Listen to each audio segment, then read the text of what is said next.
We came for land, expecting an easy score from an old rancher, but found ourselves face to face with a retired Delta Force legend whose past intertwined with our boss in a way we never saw coming.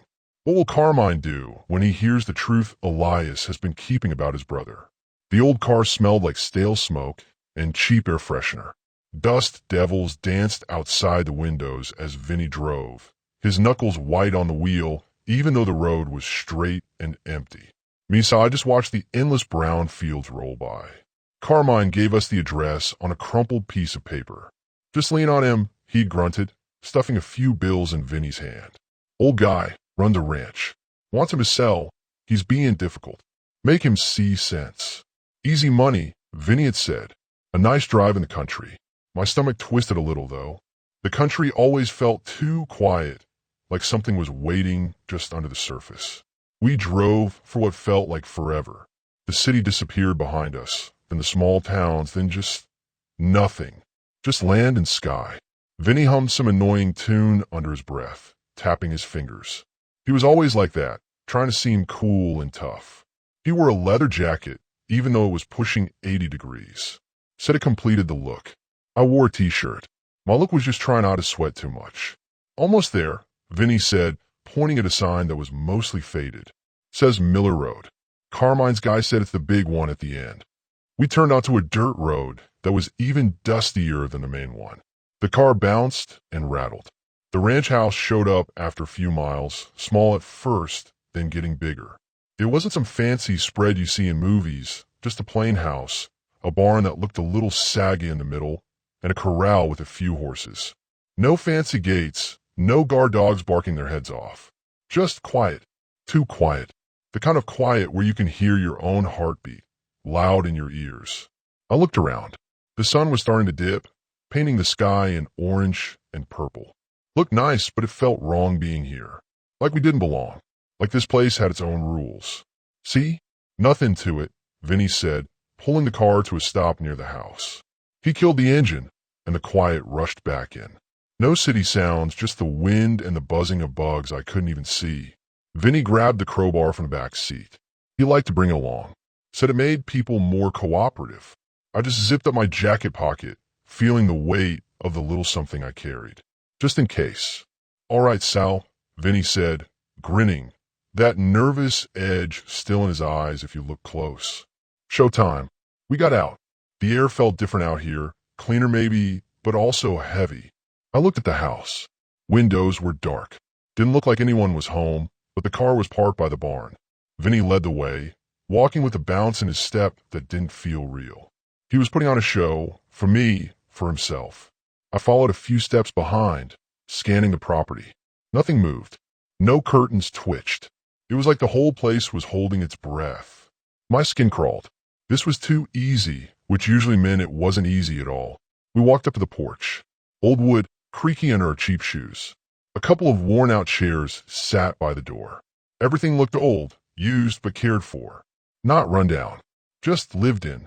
Vinny stepped up to the door, the one with peeling blue paint. He raised his hand, the crowbar dangling. He was about to knock, but then the door started to open, slow and quiet, before he even touched it. That's when a feeling in my gut went from uneasy to cold dread. Nobody opens the door that slow when two strangers walk up their path. Nobody. Who was on the other side, waiting for us. My hand was already up to rap on the door, the crowbar feeling solid and ready in my grip. This was my part, the talking, the making them understand. Sal hung back a bit, like he always does. "Good kid, Sal just thinks too much." Me, Vinny, I'm about action. Carmine said this guy, Elias, was being a problem. My job was to make him see that Carmine wasn't someone you say no to. Easy. Probably just some scared old coot who watched too much TV. The door creaked open. Slowly. Like real slow. My hand froze mid-knock. That wasn't how scared people open doors. Scared people open them a crack, or they don't open them at all and yell through the wood. This was deliberate. And then I saw him, standing in the doorway. He was old. Yeah, silver hair, lines on his face like cracks in dry earth. But he wasn't small. He was solid like a tree trunk. And his eyes, they weren't scared eyes. They were just looking. Right through me, it felt like. No expression, just still.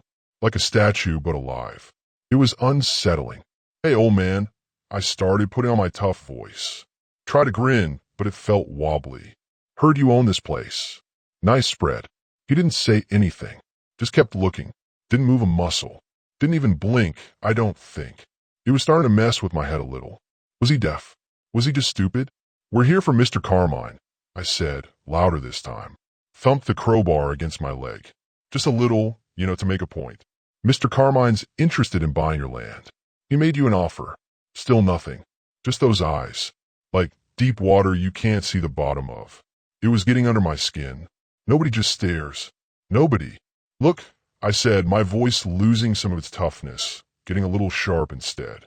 "Mr. Carmine doesn't like being told no. He's a busy man. He wants this sorted. You sign the papers, you get the money, we all go home happy."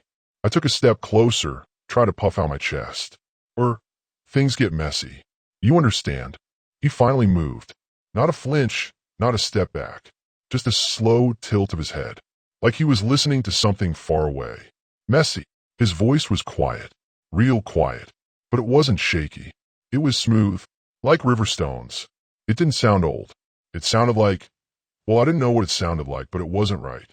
"I understand, messy," he said, and still that blank look in his eyes. But something shifted around them. A tiny change, like a shadow moving at the edge of your sight. My palms were starting to sweat. This wasn't going like it was supposed to. This old guy wasn't acting like any old guy I'd ever pushed around. He wasn't scared. He wasn't mad. He wasn't even confused. He was just there. And the way he said, "messy," it wasn't a question. It was like he knew exactly what that word meant. Maybe in a way I didn't. I gripped the crowbar tighter. "Yeah, messy," I repeated, trying to sound tough again. "Things could get real messy for you if you don't cooperate." He just kept looking. And then, without any warning, his gaze dropped, not to my face, but to the crowbar in my hand. Just a brief glance. But it felt like he wasn't seeing the tool. He was seeing right through it. And for a split second, a single awful moment, I didn't feel like the guy with the weapon. I felt like the kid who brought a stick to a knife fight. What was wrong with this picture? That feeling, the one like spiders crawling on my neck, got worse when Vinny squared up. He took another step towards the old man, Elias, puffing his chest out again, trying to look big and scary. "You think this is a game?" Vinny's voice was loud now, trying to cover up the shaky sound it had a second ago. He held the crowbar up a little, not a full swing, but a clear thread. The sun was lower now, long shadows stretching across the porch. Everything felt stretched and thin, like the air before a storm. Elias just stood there, still as a fence post. Didn't move. Didn't blink. "Mr. Carmine is a very patient man." Vinny pushed on, stepping closer. "But his patience is running thin. Just sign the papers, old man. Make it easy on yourself." He even took a small step onto the first porch step, getting right up close. I watched Elias's eyes. Still no fear. Nothing I could read at all. Just watching. And that was the scary part. He wasn't reacting the way people were supposed to. He was like a wall. A really old, hard wall. Vinny raised the crowbar a little higher. "Last chance," he growled. He was trying too hard. I knew it. He knew it. And I bet Elias knew it too. This was the point where most people folded. Started crying, begging, whatever. Not Elias. He just looked. It was like he was waiting for something. Waiting for Vinny to make a mistake. And I suddenly knew, deep down where the cold dread lived, that Vinny was about to make a very big one. My hand went to the pocket where I kept my little piece of protection. Just having my fingers touch the rough metal made me feel a tiny bit better, but not much. This old man wasn't just tough. He was something else. Something I didn't have a name for. Vinny shifted his weight, getting ready to swing. Just a little tap maybe, just to show he was serious. That's when Elias moved. It wasn't fast, not like a sprint. It was more like everything else froze, and he just glided. He didn't step back. He didn't step forward. He just seemed to shift. 1 second he was standing there, and the next he was slightly to the side, and his hand, that old, weathered hand, moved in a blur I couldn't follow. It wasn't a punch or a shove. It was something else. His fingers brushed against Vinny's wrist, the one holding the crowbar. Just a touch. But Vinny yelled, a sharp, surprised sound, and the crowbar clattered onto the porch boards. Vinny stumbled back, clutching his hand like he'd been stung by a wasp. He stared at Elias, his eyes wide with disbelief and pain. It happened so fast, so quietly, that if I hadn't been watching, I might have missed it. Just a touch, and the crowbar was gone, and Vinny was hurting. How'd he do that? An old man with just his hand? It didn't make sense. It broke all the rules I knew. Elias didn't follow up, didn't attack. He just stood there, exactly where he was before, looking at Vinny with the same unreadable expression. The silence came back, thicker this time, broken only by Vinny's ragged breathing. My own heart was hammering against my ribs. I didn't pull out my piece. My hand stayed in my pocket, frozen, because I knew, with a certainty that chilled me to the bone, that drawing it wouldn't make me safer. It would just make things worse. What kind of old man could disarm Vinny, who was bigger and stronger and younger, with just a touch? This wasn't a rancher. This was something we weren't prepared for. Something Carmine didn't tell us about. The world was tilted and blurry for a second. All I felt was a sharp sting in my wrist, like hitting a funny bone, but way, way worse, and then the hardwood of the porch under my feet as I stumbled back. My hand felt like it was on fire, buzzing and numb all at the same time. The crowbar was on the ground, far away somehow. I stared at my hand, flexing my fingers. They worked, but it hurt like hell, and I couldn't figure out how it happened. He just touched me, lightly, an old man. Then I looked at him, Elias. He was still standing there, calm as you please. Didn't even look like he'd moved. Sal was standing behind me, still and quiet. He looked pale, like he'd seen a ghost. Maybe he had. I know I felt like I was looking at something that wasn't real. How could he do that? How could he take the crowbar from me like it weighed nothing, just with a touch? It wasn't strong, it was something else. Like he knew exactly where to touch, exactly how hard, to make everything stop working right. My chest felt tight. This was supposed to be easy. A simple shakedown. Get the paper signed, get paid, go back to the city. Now I was standing here on some dusty porch, my hand throbbing, staring at an old man who moved like smoke and hit like a hammer you never saw coming. My mind was racing, trying to put it together. Guys we knew, tough guys, talked about stuff like this sometimes. Stories about soldiers, the real spooky ones who could do things normal people couldn't. Move silently, hit impossible targets, fight with nothing but their hands. They sounded like fairy tales. But looking at Elias, I didn't think they were fairy tales anymore. What are you? I finally managed to croak out. My voice didn't sound like mine. It sounded small, weak. Elias just looked at me. Still no expression, but his eyes seemed older now. Tired. He didn't answer my question. Didn't have to. The way he stood, the way he moved, even the way he breathed, it all screamed that he wasn't just a rancher. He wasn't just an old man. I looked at Sal. He was watching Elias, his eyes wide. He looked just as lost as I felt. We came here thinking we were the tough ones, the guys in charge. But standing on this porch, with the quiet pressing in and my hand hurting, I knew the truth. We were the sheep, and we just poked a wolf. A wolf who was old. Yeah, but maybe that just meant he knew more ways to bite. And he hadn't even really bitten yet. He'd just shown us a tooth. And it was enough to make my blood run cold. How do you fight someone who can do that? Someone who doesn't even look scared when you're holding a weapon? We were in way over our heads, and the water was getting deeper fast. My heart was still pounding like a drum, solo gone wrong. Vinny was grabbing his wrist, making little gasping sounds. I was frozen, my hand still in my pocket, touching the cold metal of my piece. That old man, Elias, he hadn't even used force, not really. Just that one strange touch, and Vinny was out of the fight. It wasn't normal. Nothing about this was normal. The quiet ranch, the calm old man, the way he moved like water while we were stuck in the mud. Elias didn't press his advantage. He just stood there, between us and the door, completely relaxed. But it wasn't a lazy relax. It was the kind of stillness you see in a wild animal right before it moves. Every muscle was ready, just waiting. I looked at Vinny again. He was shaking his head, muttering something I couldn't hear. He looked scared, and that made two of us. My mind was racing, trying to figure out what to do. Run? Fight? Beg? None of them seemed like good options against whatever this guy was. Elias took a step then. Just one. Towards me. I flinched, but I didn't run. My feet felt glued to the porch. He didn't look angry, didn't look like he was going to hurt me bad. It was worse. He looked practical, like we were just a problem to be solved. He moved with that same unsettling smoothness. No wasted movement. Every step was quiet, steady. He wasn't big and bulky like some tough guys, but he filled the space around him. He felt dangerous, like standing too close to a cliff edge. He reached me in 2 more steps. I finally pulled my hand from my pocket, the metal piece feeling small and useless. I didn't even raise it, just held it there like maybe you wouldn't notice. Stupid, I know, but my brain wasn't working right. He glanced down at my hand, just like he had with Vinny's crowbar. That same quick, knowing look. Then his hand moved again. Faster this time. Maybe I was just watching closer. He didn't grab my hand with a piece. He touched my elbow, just the side of it, with his fingers. It wasn't a hard push, but my arm suddenly felt like wet spaghetti. The piece dropped from my numb fingers and hit the porch with a small thud. Before I could even react, he was behind me. How'd he do that? He was right in front of me, and in the next second, I felt his hands on my arms, gentle but strong. He turned me around easy, like I weighed nothing.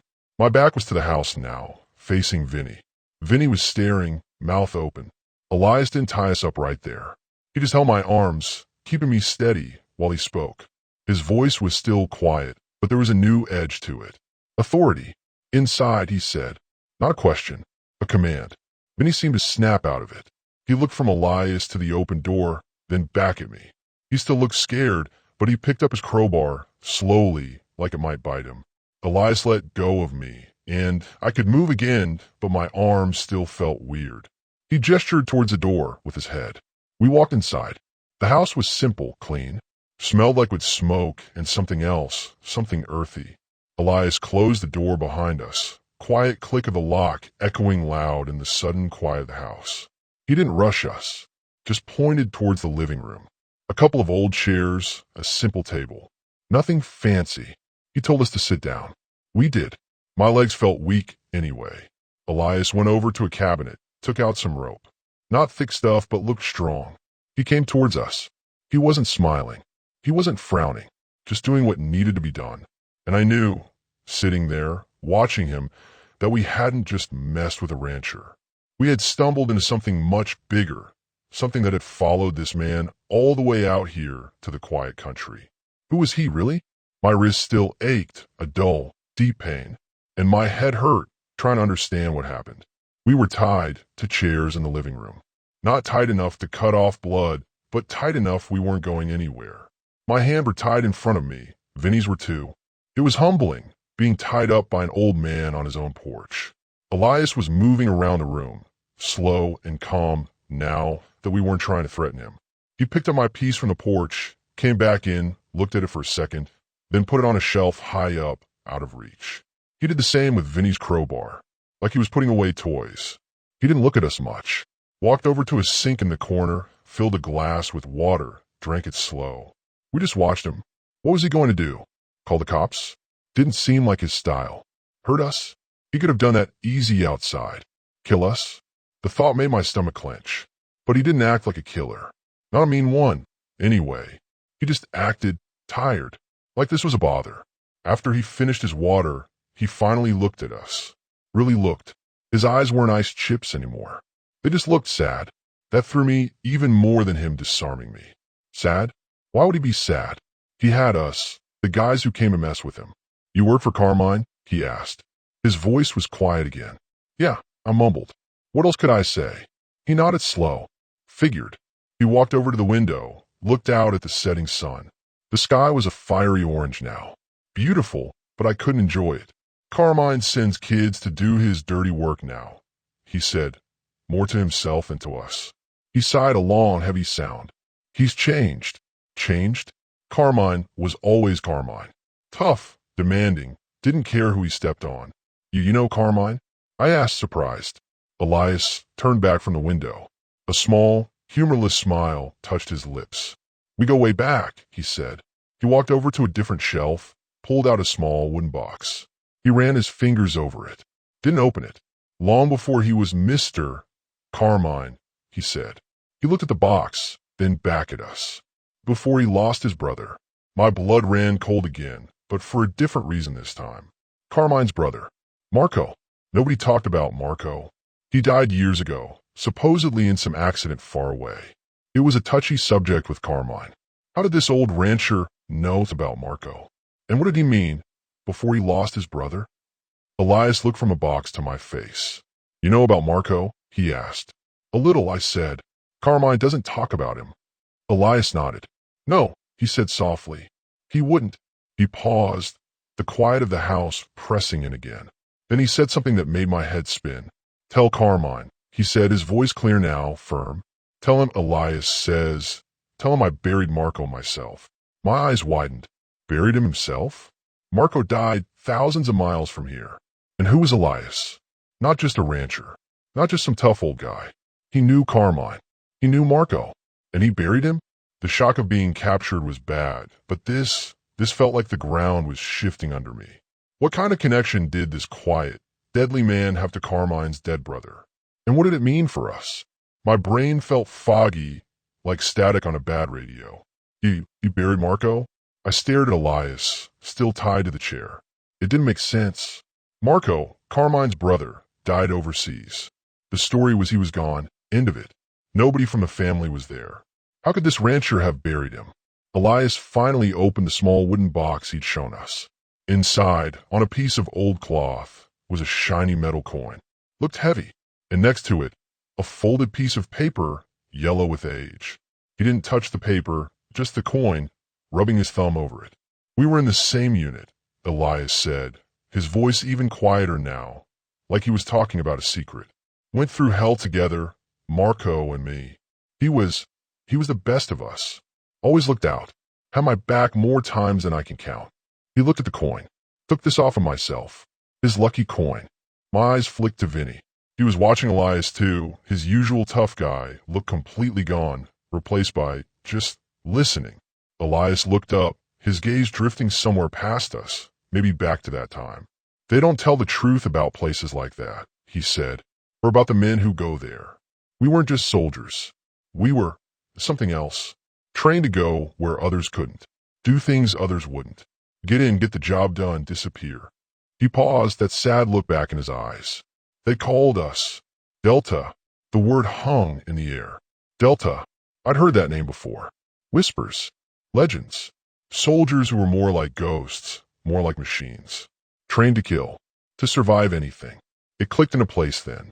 The way he moved, the way he disarmed us, the eyes that saw everything. It wasn't just being a tough old guy. It was being one of them. And Carmine's brother. Marco was one too. It made a weird kind of sense suddenly. Marco was always a bit of a mystery, even in Carmine's stories. We were on a job, Elias continued, his voice steady, telling the story like he'd told it 100 times in his head. Things went bad. Real bad. Ambush. Nasty one. He closed his eyes for a second, like he was seeing it again. Marco. He saved us. Gave us the time we needed to get out. But he didn't make it. Elias opened his eyes. They looked wet for a second, but he blinked it away. I went back for him. Couldn't leave him there. Not Marco. He took a deep breath. The fighting was still going on, but I got to him. He was gone. Quick. Didn't suffer. Elias's voice was rougher now. I couldn't bring him all the way back. Not through that mess. Not with the others counting on me. He looked down at the wooden box again, but I made sure he had a place. Quiet. Safe. Buried him myself, with the respect he deserved. Said some words.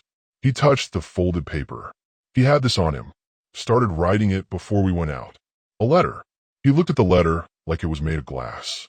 For his family, Elias said. For Carmine. Talked about getting out. How he was tired of the life. Wanted to come home, settle down, raise a family. Said he loved Carmine, even with all their disagreements. Wanted to make things right. Elias looked from the letter to me, then to Vinny. I sent it to Carmine. Made sure it got to the city. Put it in the mail myself when I finally got back. He shook his head slowly. Guess he never got it. My mind raced. Carmine always said Marco never reached out. Never tried to leave the life, that he died a soldier through and through. But Elias was saying Marco wanted out, that he wrote a letter saying he loved Carmine. wanted things to be good between them. A letter Carmine supposedly never received. Was Carmine lying? Or did the letter just disappear? Hearing Elias talk about Marco, the pain in his voice, the way he touched that coin, it felt real. More real than anything Carmine ever said about his brother. This quiet, deadly man wasn't just a former soldier. He was the last piece of Marco's real story, and he was sitting right in front of us. What would Carmine do if he knew Elias was here? If he knew the truth about that letter? The quiet settled back in after Elias finished talking about Marco. It wasn't the same quiet as before, though. It was heavy, full of things unsaid. We were still tied up, but somehow that didn't feel like the main problem anymore.